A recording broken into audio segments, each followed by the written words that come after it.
Metropolitan Philip has said many, many times that if you don't know your history and you don't know your past, you don't know what your future could be.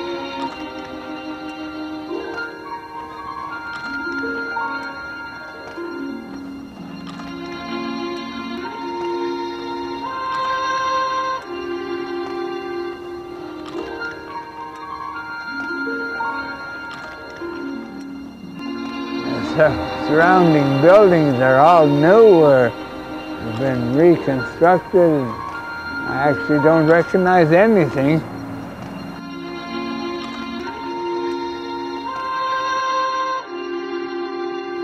It's all been changed.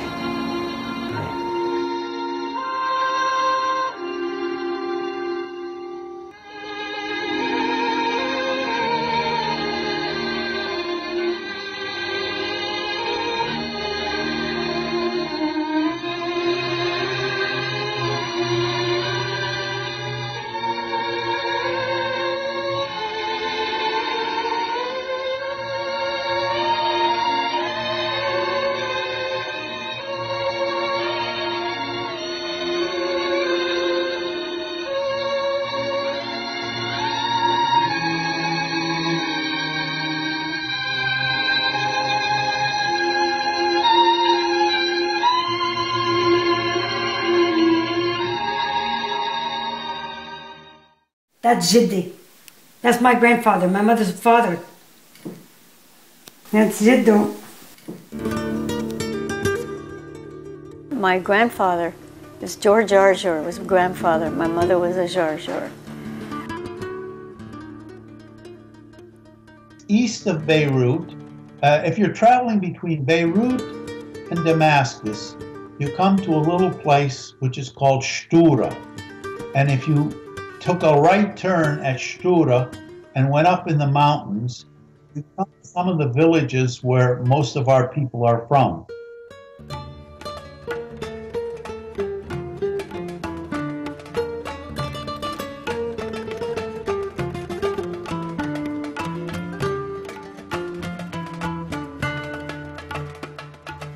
When our people came or left the Ottoman Empire at that time, where there was famine and they did not find work and discrimination against Christian people, and they left to come to a better world, to have a better life.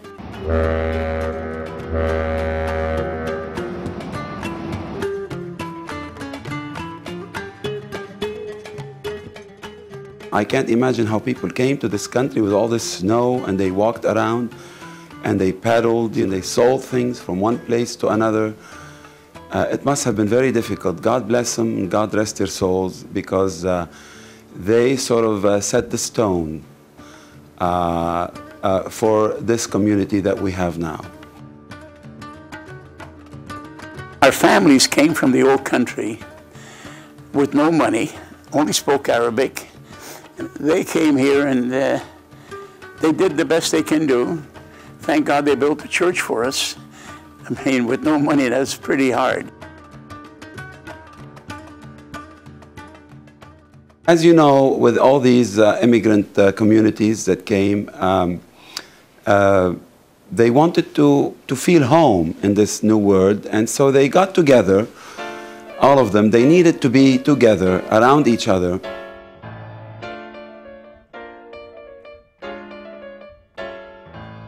A lot of the Lebanese went to Notre Dame Street.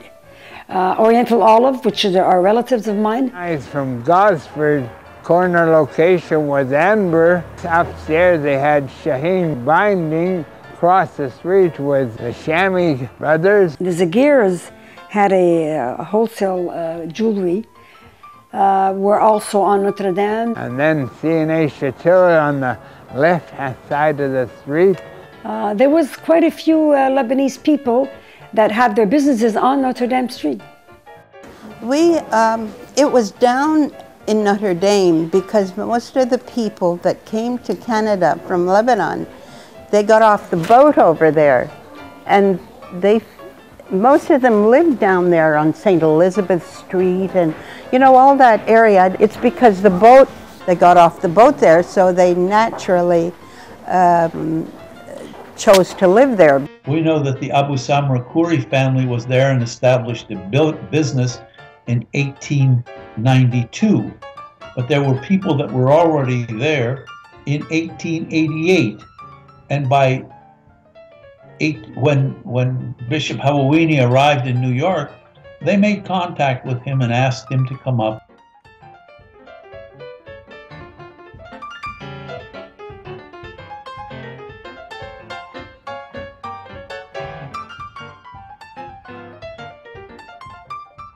So officially, there's been a church in Montreal called St.Nicholas of Canada since the year 1898.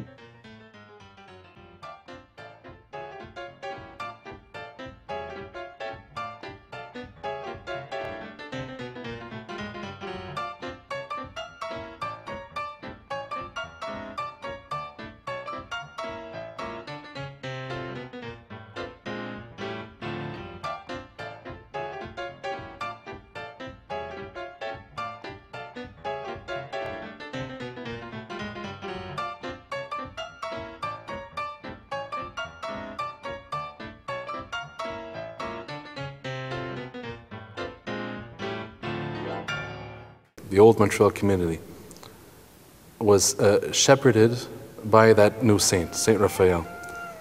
And the churches that are established by saints, they're touched. Whatever catastrophe the church faces, whatever decline it may face, the churches never close. The Lord makes sure that those churches which are blessed, they remain open. This is one aspect of St. Nicholas. Not all the churches in this archdiocese were established by St. Raphael. So this is one important aspect, that this church, St. Nicholas in Montreal, was established by St. Raphael, God rest his soul.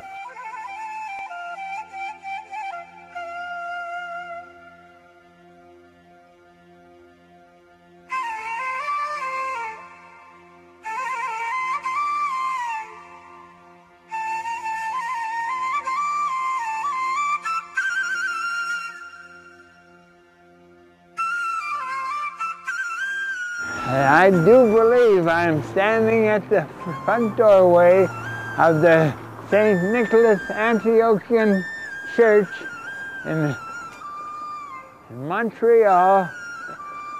The very Reverend Father Zarbatani was the pastor.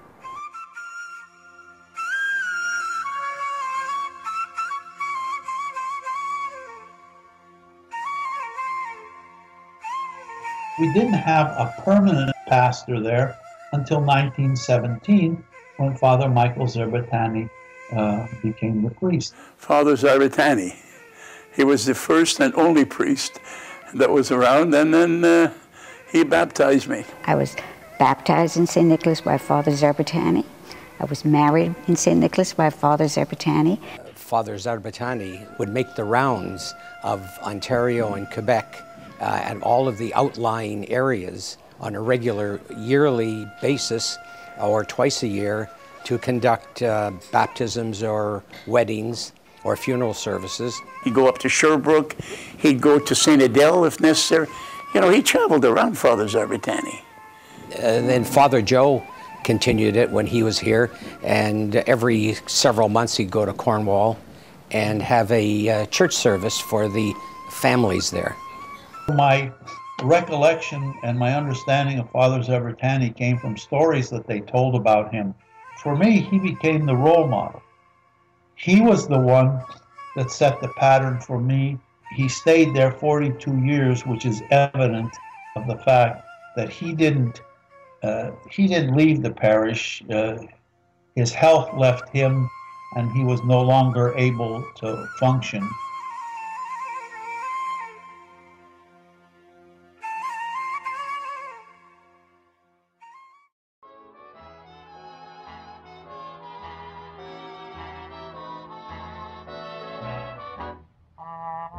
Later on in life, the North opened up, like Jean Talon and Bélanger and Saint Denis and Christophe Colomb.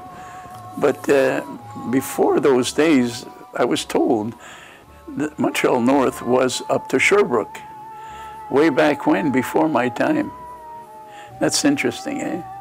The neighborhoods have changed. You know, we were all living in right downtown at the beginning, but then they moved up north. A lot of them went to Saint-Denis, Bélanger, that area.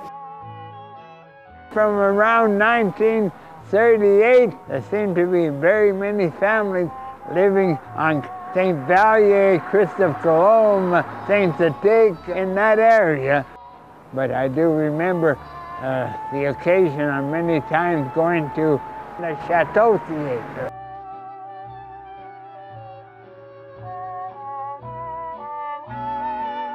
People lived around the area, so you built a church where, you know, the community was, and so people walked to church. That's why there's no parking now at St. Nicholas. They didn't need it. We were supportive of the idea of a new church and the location and so forth. The Jami, that is the members of the committee for the church, they were all hard-working people who stood shoulder to shoulder and built the church, burnt the mortgage, and were a credit to the community. The men's club, I believe, was established by Ramsey Shadid and his group. No, it was open for, it was designed to bring in all the families together, everybody, parishioners and friends and families. And as a matter of fact, we used to have probably about 300 to 400 people at these turkey dinners. What would you do at the turkey dinners? Well, that's a story in itself, the turkey dinner.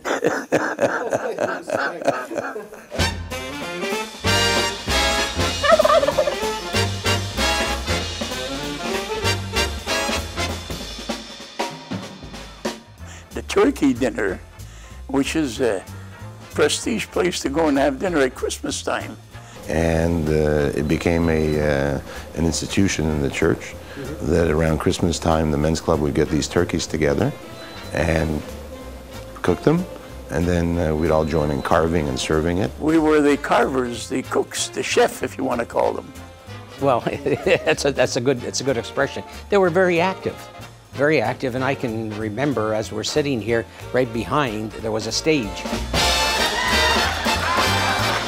And what we used to do is we used to have, to handle the seating requirements, we used to have long benches and long tables. My father and all his contemporaries would be up there serving turkey and getting involved in that way. And it wasn't really a fundraiser, it was more of a fellowship thing. And that's one of the events that sticks out, you know, in my youth. That is a memory that I will keep with me for the rest of my life. It was nice because you meet your parishioners, you sit and joke with them and you have fun and, you know, you enjoy a meal together, break bread together. It was really, you know, we had some very lovely times at our church. The most visible part of the St. Nicholas Men's Club today is the cookie and peanut campaign. Eventually the proceeds from the peanut and cookie campaign really grew, and we decided to, at that time, turn it into an outreach program. It became a very prosperous thing. I remember one year that the men's club sold $100,000 worth of product. And he used to call me Mr. Cookie, in respect.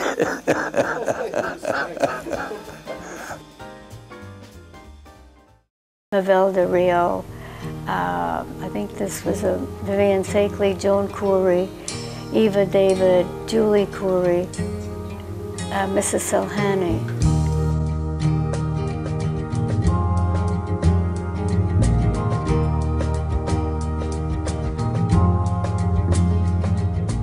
My grandmother is here, Nejla.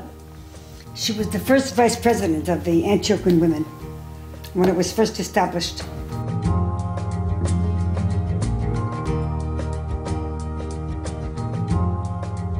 So they have this very rich history of over 100 years. And I remember a few years ago, I think it was 2006 when I first came, we celebrated a centennial for the Antiochian women of St. Nicholas. Father Michael Zerbatani was a very strong promoter of the women. and the activities of the women? Well, I think that the women of the community, to start off with, right from the beginning, when the church was down on Notre Dame, the women went around gathering charcoal and coal to heat the church. Nobody was using the church the rest of the week. You just kept it minimally warm. But on Sunday, you needed to be warm, so you'd have all this extra coal that the women would bring in their burlap bags as they came to church on Sunday morning. I tell you, I've never seen women like that. They got to be bragged about. I never saw such devotion. Something to look forward to. The meetings were interesting. Younger people were coming in, and the meetings were light. They weren't, you know, you learned an awful lot at the time. And our goal was always, how can we get more people into church? How can we raise money for this church? That was our duty. And we did many different things. There was a lot of enthusiasm. We wanted to, you know, get going and moving higher. It was good days. And I still believe if you have a strong women's group in your parish, if you have a group of dedicated women in the parish, the work gets done.